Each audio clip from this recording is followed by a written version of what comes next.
అందరికీ. ఇప్పుడు చూస్తుంటే చాలా కెమెరాలు రెడ్ ఆఫ్ చేశారు, అంటే రికార్డింగ్ ఆఫ్ చేశారు. అంటే మీడియాకి ఎవరి స్పీచ్ వైరల్ అవుద్ది, ఏ పాయింట్లు వైరల్ అవుతాయి,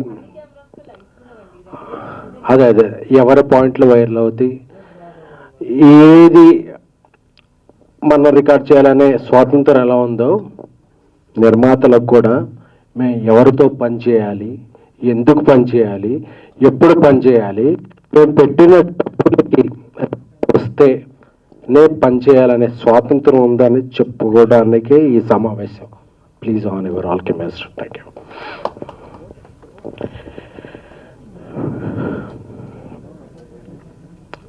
లవ్ యూ ఆల్. అందరూ కూడా 30% పెంచండి, 20% పెంచండి, 40% పెంచండి అంటున్నాం. 30లు 40లు ఏంటి సార్, 50% పెంచేద్దాం. ఎందుకు 30 ఎందుకు? బట్ మా నాన్ థియేటర్లు ఎవరు క్లోజ్ చేస్తారు, మా థియేటర్స్కి ఎవరు రప్పిస్తారు, మా పెట్టిన డబ్బులకి ఎవరు చేస్తారు, ఎవరైనా బాధ్యత తీసుకుంటే 30 ఏంటి సార్, 40, 50 ఎనీథింగ్ విల్ ఇంక్రీజ్. దీనికి ఎవరన్నా రెస్పాన్సిబిలిటీ తీసుకునేవారు ఉన్నారా? ఫెడరేషన్ అధ్యక్షులు ఇప్పుడు అనిల్ వల్లభనేని గారు, వాట్ ఎవర్ ఎనీ వన్. ఇక్కడ ఏంటంటే గుడ్డు పెట్టే కోడికే నొప్పి తెలుసుద్ది అన్నప్పుడు నిర్మాతలు ఒక్కళ్ళకే ఆ పెయిన్ తెలుసుద్ది. అరే ఇంత డబ్బులు వెళ్ళిపోయినాయి కదా, ఈ డబ్బులు వెనక్కిలా తీసుకురావాలి. రాయలసీమలో ఒక ఫైనాన్షియల్ దగ్గర వడ్డీకి తీసుకున్నాం, ఈ డబ్బు ఎలా రికవర్ చేయాలి. నార్త్ ఇండియాలో ఒక ఫైనాన్షియల్ దగ్గర అప్పు తీసుకున్నాం, దీనికి ఇంట్రెస్ట్ పడిపోతుంది, మనం సెప్టెంబర్ 25th డేట్ ఇచ్చాం, డేట్కి అవ్వకపోతే మన మీద నోటీస్ వస్తాయి ఇలా అని చెప్పేదండి. బాగున్నప్పుడు అందరం బాగుంటాం. When you're talking about rights you should understand responsibilities also. 2022లో ప్రొడ్యూసర్ కౌన్సిల్ ఒప్పందం చేసుకున్నప్పుడు నేను అందరికీ అప్పీల్ చేస్తున్నాను, చిన్న నిర్మాతలకి 25% తగ్గించి ఇవ్వండి అని ఫెడరేషన్ చెప్పింది. బట్ ఆ ఫెడరేషన్ రూల్స్ ఎవరో యూనియన్స్ పాటించట్లా. పెద్ద సినిమాకైనా నేను అదే లైట్ మోస్తున్నాను, చిన్న సినిమా కదా అదే లైట్ మోస్తున్నాను అని చెప్పి ఎవరూ తగ్గించాల. ఇప్పుడు సినిమా బిజినెస్ బాగా, thank you brother, cinema business బాగా. సినిమా అంటే నమ్మకం, అలాగే అమ్మకం కూడా. అమ్మాలంటే కొనేవాళ్ళు ఒక రేట్ చెప్తున్నారు, ఈ రేట్లో అందరూ బ్రేక్ ఇన్ అవ్వాలంటే మేము ఈ వేజెస్ ఇచ్చి ఈ హైక్స్ ఇచ్చి వేస్తే వెళ్ళట్లా. సో బిజినెస్ బాగున్నప్పుడు అందరం బాగున్నాం అని చెప్పి, అలాగే ఒక తండ్రికి 4 పిల్లలు ఉన్నారు, అందులో 3 మగపిల్లలు, ఒక అమ్మాయి ఆడపిల్ల. అందరికీ బట్టలు బాగోలేదు, ఆడపిల్లకి బట్టలు మంచిగా కుట్టిద్దాం ఎందుకంటే అమ్మాయి బయటికి వెళ్ళొద్దు కాబట్టి అని చెప్పి ప్రొడ్యూసర్స్ కౌన్సిల్ నుంచి అందరూ 2000 రూపాయల వేతనం ఉన్న వాళ్ళందరికీ పెంచుదాం, ఎందుకంటే ఆడపిల్ల ఆమె బయటికి వెళ్ళొద్దు కాబట్టి మంచిగా 2000 రూపాయల వేతనం ఉన్న వాళ్ళకి పెంచుదాం, ఎందుకంటే ఆడపిల్ల మంచిగా ఉంటారని చెప్పి. అంటే 3 మగవాళ్ళు కూడా మాకు సూట్ కుట్టించమంటే ఏడ సస్తాం, సావాలా, ప్రొడ్యూసర్స్ సావాలా.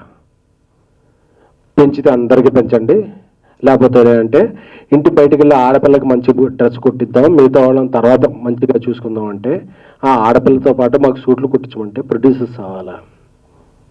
ఎందుకంటే ప్రొడ్యూసర్ అవసరం మాట్లాడట్లా, ఏమన్నా మాట్లాడితే 100 కోట్లు సినిమాలు తీసే ప్రొడ్యూసర్లు, బిగ్ స్టార్స్తో తీసే ప్రొడ్యూసర్లు మాట్లాడటం వల్ల ప్రొడ్యూసర్ అంతా క్యాష్ బ్యాక్ అయిపోతుంది. ప్రొడ్యూసర్స్ అంతా క్యాష్ బ్యాక్ కాదు, రైస్ బ్యాక్. మేము అందరికీ డబ్బులు కట్టి అందరికీ డబ్బులు ఇచ్చి చివరికి ఇంటికి వెళ్ళేటప్పుడు జేబులో రూపాయి ఉన్నా లేకపోయినా ప్రొడ్యూసర్ ట్యాగ్ వేశారు కదా మనం ప్రొడ్యూసర్ అని చెప్పి ఒక మేక గాంభీర్యం అంటారు కదా, అది చేసేవాళ్ళే తప్ప ఇయర్లీ 250 ఫిలిమ్స్ రిలీజ్ అయితే 20-30 ఫిలిమ్స్. చాలామంది పెద్దలు కూడా చెప్పేస్తున్నారు పాన్ ఇండియా సినిమాలు అయిపోతున్నాయి, టికెట్ రేట్లు పెంచేసాము అది అని చెప్పి. అది చిన్న నిర్మాతలకి మిడ్ రేంజ్ నిర్మాతలకి ఏ ఒత్తిచ్చు, మా కష్టాలు వేరు. అందుకే ఈ ప్రెస్ మీట్ ఈరోజు. ఎందుకంటే ప్రొడ్యూసర్లో మాట్లాడక, సోషల్ మీడియాలో ఈ వెళ్ళక, నేను చూస్తుంటే సోషల్ మీడియాలో అందరూ కూడా హీరోలకు వందల కోట్లు ఇచ్చేస్తారు. వందల కోట్లు ఇచ్చేవాడు ఒకళ్ళో ఇద్దరు హీరోలు ఉన్నారు తప్ప మిగతా వాళ్ళందరూ కూడా. నేను ఇప్పుడు చెన్నై లవ్ స్టోరీ సినిమా చేస్తున్నాను. నా హీరో దగ్గరికి వెళ్ళి కిరణాపురంకి, బ్రదర్ మనకి ఇలా సిచ్యువేషన్ ఉంది, ఇలాగా మనం కొంచెం ఈ శాటిలైట్ ఓటీటీ ఇవన్నీ ఉన్నాయి కాబట్టి మనం ఇలా చేద్దామంటే, అన్న మంచి సినిమా చేస్తున్నాం, నాకు ఎలా అయినా ఓకే, మీరు బాగుండండి, మనం బాగుందాం అని నా హీరో నాకు ఇది ఇచ్చాడు. అలా ఏ హీరోనైనా నాకు ఒత్తాసు పలికారా, నా వెంట నిలిచారా, మీరు అలా చస్తే చావండి మాకు 30% ఇవ్వండి అంటే ఇది ఏం న్యాయం, ఏం ధర్మం, ఏ సమాజంలో మనం ఉన్నాం?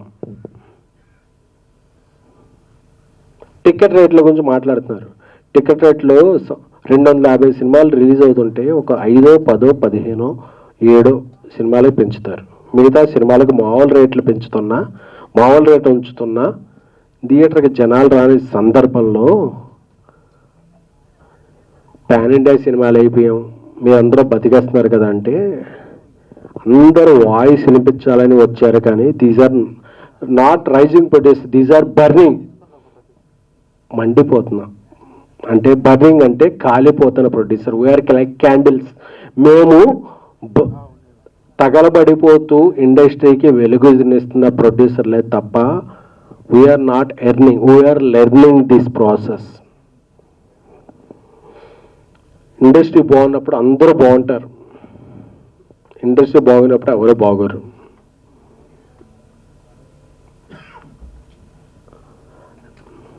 ప్రతి నాన్ థియేటర్కల్ సంస్థ ఈ సినిమా ఈ టైంకి మీరు సినిమా ఇస్తారా, ఈ టైంకి సినిమా ఇస్తారా మీరు అని డెడ్ లైన్లో పెడుతుంటే వాళ్ళ హెడ్లైన్లో ఎలాగ రావాలో తెలియక మేము సినిమాలు నిర్మిస్తున్నామే తప్ప ఇక్కడ ఎవ్వరికి, ఇక్కడ ఉన్న వాళ్ళు ఎవ్వరికి మేము ఈ సినిమా నుంచి డబ్బులు పట్టుకెళ్తాం అనేది లేదు. సో అందరూ అర్థం చేసుకోవాల్సింది ఏంటంటే, అందరూ కూడా నేను చూస్తున్నాను, నేను ఒక 2-3 డేస్ నుంచి యూట్యూబ్లో అన్నీ చూసుకుంటూ ఉంటే అందరూ కూడా నిర్మాతలకు ఏమైందండి మా ఇదవుతుంది అని చెప్తున్నారు తప్ప నిర్మాతల తరపున మేము ఉన్నాం అని చెప్పి మాట్లాడాం. ఐఎమ్ రిక్వెస్టింగ్ డైరెక్టర్ అసోసియేషన్ పెద్దలు వీరశంకర్ గారు, మిగతా ఇతర సిబ్బంది కూడా చెప్తున్నాం కూడా, మీకు హెల్త్ ఇన్సూరెన్స్ అంటే మేము నిలబడ్డాం, మీకు సినిమాలంటే మేము ఇన్సూరెన్స్ ఇచ్చాం. సో ఒక తల్లి బిడ్డ ఇదిలాగా నిర్మాతలు దర్శకులు కలిస్తేనే సినిమా పరిశ్రమ. దర్శకుల సంఘం మీరు ఎటువైపు? ఐఎమ్ రిక్వెస్టింగ్ మా అసోసియేషన్, మీరు ఎటువైపు? సో మీరెవ్వరు కూడా మాకు నిర్మాత ఎలా పోయాడు, మాకు సంబంధం లేదు, మీరు తేల్చుకోండి, మాకు ఈ సినిమాలు వద్దు. ఎవరి కోసం నిర్వహిస్తున్నాం? ఇది మా ప్యాషన్, నాట్ ఫ్యాషన్. మేము సినిమాలు నిర్మిస్తున్నాం ఎందుకంటే మనందరికీ మనకి తెలిసిన విద్యుడే అని చెప్పి నిర్మిస్తున్నాం. నేను ఒక జర్నలిస్ట్గా, ఒక పిఆర్ఓగా, ఒక ఎగ్జిక్యూటివ్ ప్రొడ్యూసర్గా, ఒక కో ప్రొడ్యూసర్గా, ఒక ప్రొడ్యూసర్గా వచ్చి ఏమవుతుందంటే పెయిన్ తెలుస్తుంది. మనం ఎవరి కోసం సినిమాలు తీస్తున్నాం, మనం ఎవరికో ఇది చేయడానికో నిర్మించట్లా, మన ప్యాషన్ కొద్దీ నిర్మిస్తున్నాం. So I'm requesting all 23 crafts, నలిగిపోతున్న, అరిగిపోతున్న, బాధలో ఉన్న నిర్మాత పక్షం ఎవరు? నిర్మాతలు చెప్తున్నాం కదా, 30% కాదు, 40, 50 వాటెవర్ మీరు చెప్పండి ఒక ప్రైజ్. అది 30, 20 ఇది పర్సంటేజ్ కాదు. ఇక్కడ ఇక్కడ సినిమాకే బిజినెస్ లేదురా స్వామి అంటే మాకు ఇది ఇవ్వాలి అంటే ఇది ఎవరు? సరే మీరు ఉన్నారు కదా, ఒక అమ్మాయి ఉంది, అమ్మాయి నలుగురు ప్రేమిస్తున్నారు, మేము ముగ్గురు సిండికేట్ అయిపోయాం, మా ముగ్గురులో ఉన్న ప్రేమించకపోతే చంపేస్తామని బెదిరించినట్టు ఉంది ఇప్పుడు ఇండస్ట్రీ.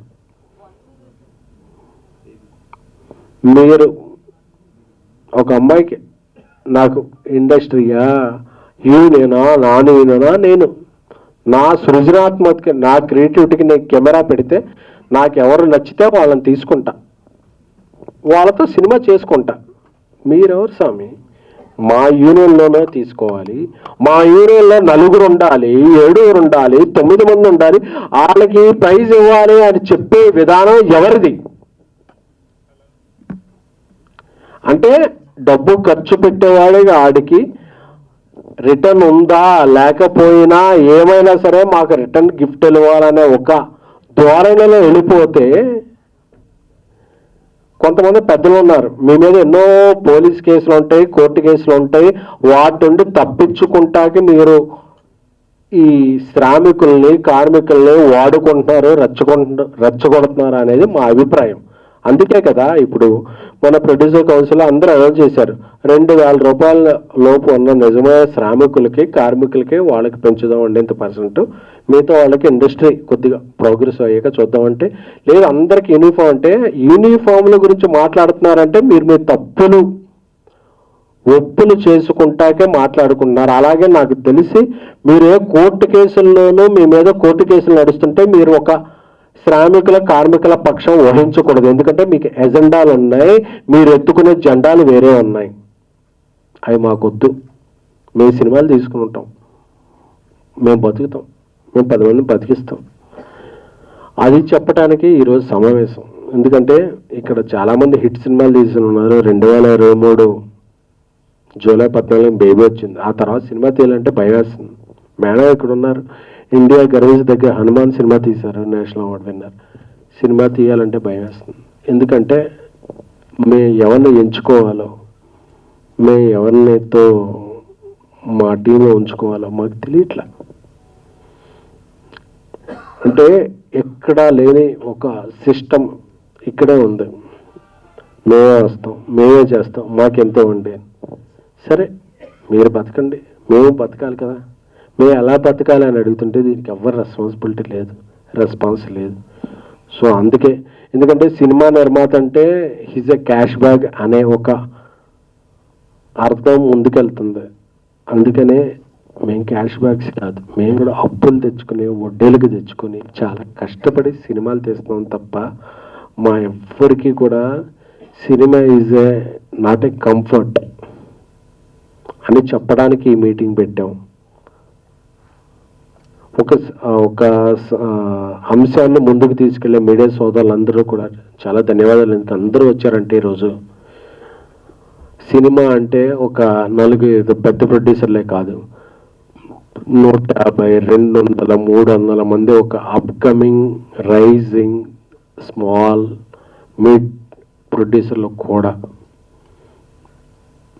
సో ఒక సినిమా ఒక సృజనాత్మక కళ ముందుకెళ్ళాలని, ఒక దర్శకుడి కళ ముందుకెళ్ళాలంటే ఒక నిర్మాత తన జేబులోంచి అప్పో సప్పో ఏదో చేసి డబ్బులు పెట్టాలి.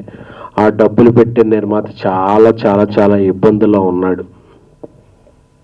So I'm requesting directors union, I'm requesting DOPs union, I'm requesting all 24 crafts. నిర్మాత ఇంత బాధల్లో ఉన్నప్పుడు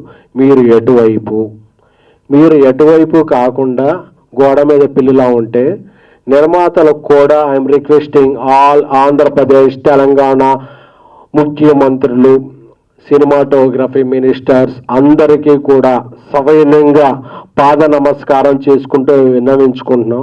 మేము ఎలా బతకాలి, మేము ఎలా సినిమాలు తీయాలి, మా భవిష్యత్తు ఏమిటి, మా వ్యాపారం ఏంటి, మాకు వచ్చే రిటర్న్స్ ఏమిటి, మేము బతకాలా చావాలా? అందరూ కూడా మీ హక్కుల గురించి మాట్లాడుతుంటే తప్ప మా బాధ్యతల గురించి ఎవరో మాట్లాడకపోతే మా గురించి ఆలోచించేది ఎవరు? ఒక నిర్మాత బాగుంటేనే ఒక ఇండస్ట్రీ బాగుంటుంది, ఒక ఇండస్ట్రీ బాగుంటేనే ఒక రాష్ట్రం బాగుంటుంది, ఒక రాష్ట్రం బాగుంటేనే అందరూ సుభిక్షంగా ఉంటాం. సో ఇప్పటికే వందల సమస్యల్లో ఉన్నాం. సింగిల్ స్క్రీన్లు, మల్టీప్లెక్స్లు, ఆర్టిస్టుల రెమ్యునరేషన్లు, ఈ రెమ్యునరేషన్లు అని అంటూ అందరికీ ఇచ్చుకుంటే ఇంటి నుంచి వెళితే ఆ రోజు రాత్రికి బాధలు ఇదే భయాలు తప్ప ఏమీ మిగలని ఒక దిక్కుమాల వ్యవస్థలో ఉన్న చాలా బాధ కలుగుతుంది. నేను ఏం సాధిస్తున్నావు మనం అని చెప్పి అందరికీ బీపీలు షుగర్లు వచ్చేస్తున్నాయి. సో నేను అందరినీ వెనుకుంటున్నాను, సినిమాలు షూటింగ్లు సాగిద్దాం. ఎందుకంటే అందరం కూడా వడ్డీలకి తెచ్చుకొని చేస్తుంటాం సినిమాలు ఏకపక్షంగా మేము సమ్మెలు చేసేస్తాం, ప్రొడ్యూసర్ సచ్చిన మనకు అవసరం అనేవాళ్ళు అనుకుంటారా? మాకు నచ్చిన వాళ్ళు మేము ఇచ్చే రెమ్యునరేషన్ వచ్చిన వాళ్ళతో మేము సినిమాలు చేసుకుంటాం. లేదు యూనియన్ ఒకటే చెప్తున్నాను, మేము మీకు ఇచ్చేది చందా అని మేము అనుకోకూడదు, మీరు చేసే దందా అని మేము అనుకోకూడదు. అప్పుడే ఇండస్ట్రీ బతుకుద్ది. అంతేకాని మాకు కావాల్సిన రెస్పాన్సిబిలిటీస్ మీరు ఇచ్చేయండి అంటే నేను అడుగుతున్నాను, మీ ఇండస్ట్రీ మీరు ఎవరెవరు డిమాండ్ చేస్తున్న వాళ్ళలో అందరం మేము కూడా మీరు 30 కాదు 40 కాదు 50 కాదు మేము ఇచ్చేస్తాం. మా నాన్ థియేటర్కల్స్ అలాగే మేము వచ్చే థియేటర్స్కి మీరు రెస్పాన్సిబిలిటీ తీసుకుంటారా? ఎవడైనా రెస్పాన్సిబిలిటీ తీసుకునే వాళ్ళు ఉంటే మాత్రమే హక్కుల గురించి మాట్లాడండి. హక్కుల గురించి మాట్లాడేటప్పుడు హక్కులతో పాటు బాధ్యతలు కూడా ఉంటాయనేది గుర్తుపెట్టుకోండి. బాధ్యతలు లేవు, మేము హక్కుల గురించి మాట్లాడుతూ ఉంటారా? ఆంధ్రప్రదేశ్, తెలంగాణ, మిజోరాం, అరుణాచల్ ప్రదేశ్, ఢిల్లీ, గల్లీ ఎక్కడ కార్మికులు పనిచేస్తే వాళ్ళతో మేము పని చేసుకుంటాం. ఎందుకంటే మేము బతకాలి, 10 మంది బతికించాలి. అంతేకాని మేము రూల్స్ పెడతాం పాటించం ఏవో మేము ఉంటుంది. అన్నగా రూల్స్ పెడతారు కానీ పాటించరు అన్నట్టు మీరు రూల్స్ మాత్రమే మాట్లాడితే వీఆర్ టాకింగ్ రెస్పాన్సిబిలిటీస్ టు. మీ కోర్టు కేసులు ఉంటాయి, మీరు అవన్నీ ఇది చేసుకోవాలి, అందరినీ ఇది చేసుకోవాలి, అవన్నీ సమయం కార్మికులుగా రెచ్చగొట్టాలి. ఇదే తత్వంలో ఉంటే మా వల్ల అవట్లేదు బ్రదర్, మీరు ఇంకెవరన్నా చూసుకోండి. అంతేగాని 2000 రూపాయలు అందరికీ పంచుతూ ఉన్నాం. పెద్ద సినిమాలకు వరంగా చిన్న సినిమాలకు చేద్దాం అనుకున్నాం. అందరం బాగుందాం బ్రదర్, అందరూ బాగుండాలి, అందరిలో మనం ఉండాలి. అంతేకాని మేమే బాగుండాలి మిగతా వాళ్ళు మట్టి కొట్టుకుపోవాలి అంటాం ఎంతవరకు సబబు అనేది సంయమనంగా